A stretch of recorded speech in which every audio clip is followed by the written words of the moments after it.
Good morning, thanks for joining us and welcome back to our Stony Creek journey. Those that have just joined us, I'm Tanya and behind the camera is Robert. And we're just in checking the baby chicks. We've got our meat chickens here that are 2 weeks and 3 days old. And we lost one last week, so we're down to 34, but since then everybody looks okay. I think it's time to open up the partition to give them a bigger space. They'll probably be in here for at least another week and a half, and then we'll get them out on pasture. And then we've got our coloured layers. We've got a fly screen on top because they keep flying out. And we've got 14 of those. And hopefully we'll get them in the chicken coop in the next week. We've just got to do a little bit of adjusting in the coop. So this week we've got 2 new additions to the farm. We've got pigs, thankfully. Finally, it took us a while to get them, but we'll show you our pigs. And we've just put together our second chicken caravan. So we'll show you us putting that together and getting some birds finally out in the caravan. So that's what we've been doing this week. So enjoy.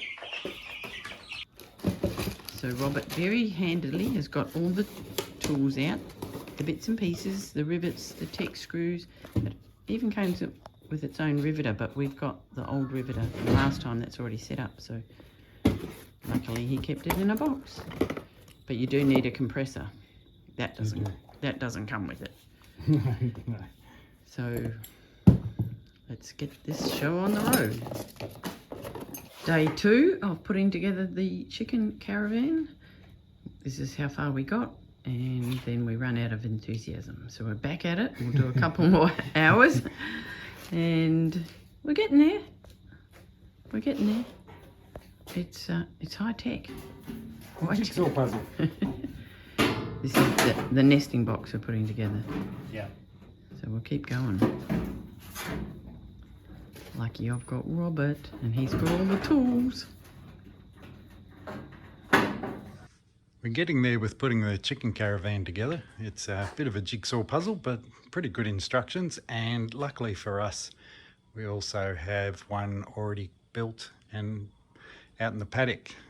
We've got this one, the back of it, and the nesting box and the water and the computer area ready to go.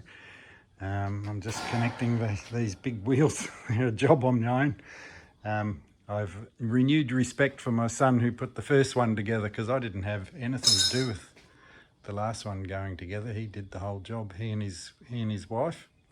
And they did a great job, and I've been able to go and sneak a look and go, that's how that works. So we're getting there. I'll show you what it looks like when it's finished with the roof on. I've finally finished our second Chicken Caravan 30, and Daniel and his team at Chicken Caravan do an amazing job of the engineering side of this. There's hundreds and hundreds of pop rivets amongst it all, and a big jigsaw puzzle, as you saw, but it all goes together beautifully, and the manual is pretty good. I had to go and have a look at our other one a couple of times just to see how it went together, but it's fully automated. It's run by solar and a battery. The door opens and closes, then the feeder at the bottom there that you can see on a rail pulls out and takes a whole big bag of feed, and that opens and closes with the front door. The nesting boxes, you have to adjust the level depending on the slope, but I don't know if you can see in there, there's a little spirit level there that tells you that the nesting box is level, because that pivots on itself. And inside, it's got a roll-away egg collector where the hens go in to lay an egg, and that also closes at night at a preset time that you can program into the little computer there. So I'm very happy with these things. So I know they're a little bit expensive, but when you think about, we've had one of these in the paddocks for 3 years now, and we've never lost a hen to a fox. We have a netting around it that is electrified sometimes, not all the time, but we have quite a few fox lights around as well. But this is a marvellous piece of engineering.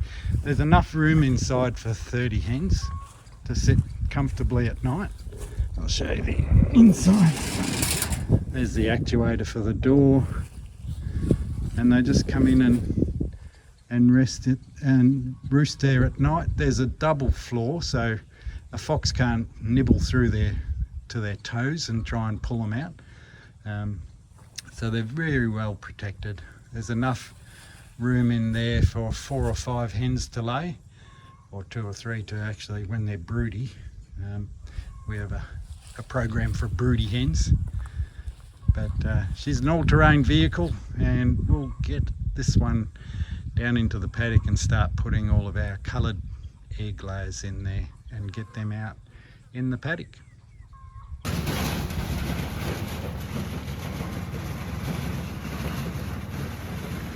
Time to put the new caravan out in the paddock.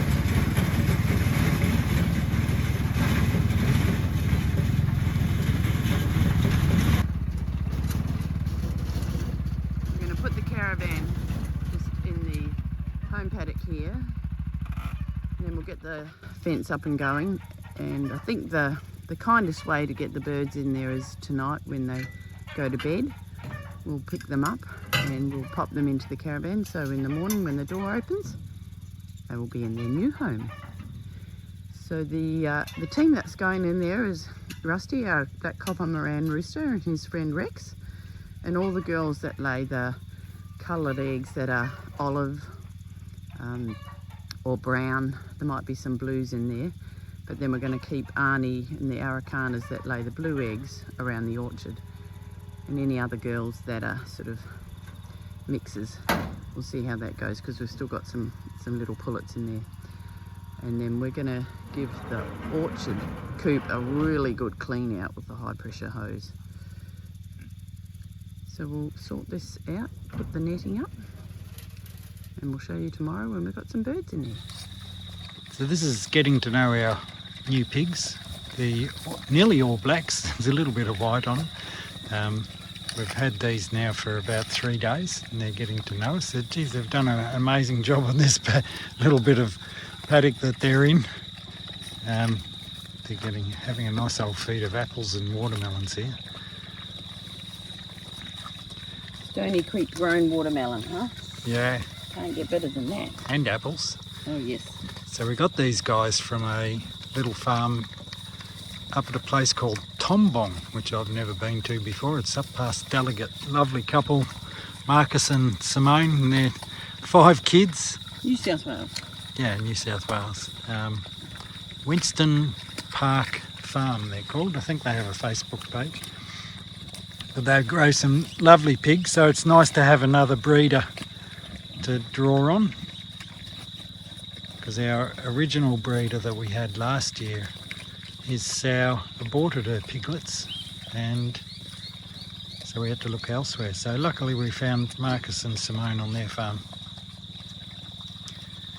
But the next stage in here is to run a wire around the outside of this fence and liven it up and get them used to electric fencing, so I can then run them out into the paddocks, which they have got a lot of feed in there to play with. But we've got quite a few different varieties of feed for them. We've got a heap of Jerusalem artichokes, yacon,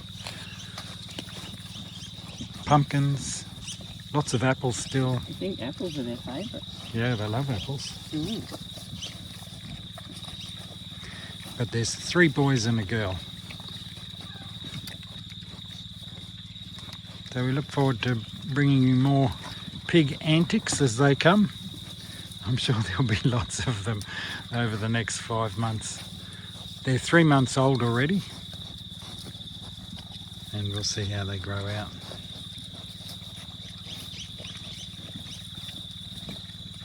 Yeah, I think you like the apples more than the watermelon, don't you? You're looking for them.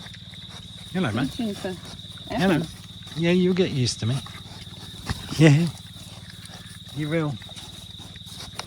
We'll become good friends, as long as you don't nip me. No biting. Watermelon with a dash of dirt. Good thing it comes out in their poo.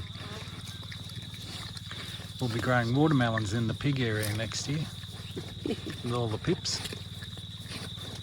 There's quite a few pumpkins and zucchinis grew up in the paddock.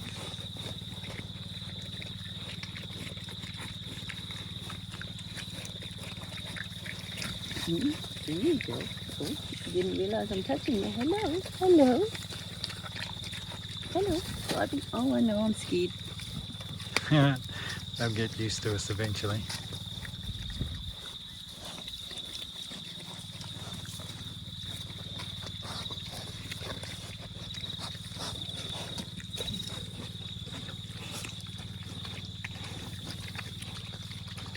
Very noisy eaters.